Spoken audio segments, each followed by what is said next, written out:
Warren Buffett বলছে তুমি তখনই সফল যখন যখন তুমি বসে থাকবা ঘরে, তারপরে তোমার অ্যাকাউন্টে টাকা ঢুকবে, তাহলে তুমি সফল। আপনি চাকরি করেন 9 ঘন্টা 8 ঘন্টা, চাকরি করার পরে আপনি যখন চাকরি শেষ, আপনার বেতন শেষ, চাকরি শেষ, আপনার বেতন শেষ। তার মানে আপনার সফল তখনই হবেন আপনি ঘরে বসে থাকবেন। দেখেন আমাদের একটা মানুষ, ধরেন আপনি 30,000 টাকা বেতনে চাকরি করেন, 30,000 টাকা, 10 ঘন্টা কাজ করেন প্রতিদিন। যদি 10 ঘন্টা কাজ করেন তাহলে প্রতি ঘন্টার বেতন কত দাঁড়ায় বলেন তো? 100 টাকা। যদি 60,000 টাকা বেতন তাহলে প্রতি ঘন্টার 200 টাকা, 200 টাকা।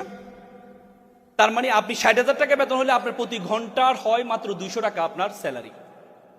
আপনার হাতে কয় ঘন্টা আছে? 24 ঘন্টা। 24 ঘন্টাতে বেশি আছে।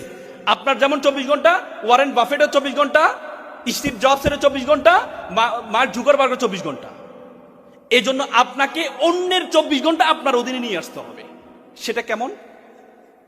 অন্যের 24 ঘন্টা আপনার অধীনে আপনাকে নিয়ে আসতে হবে। তার মানে কি? আপনার অধীনে 10 জন কাজ করবে, এই 10 জনের 24 ঘন্টা, 10 জনের 10 ঘন্টা করে করে আপনার অধীনে নিয়ে আসতে হবে, তাহলে আপনি সেরা হইতে পারবেন।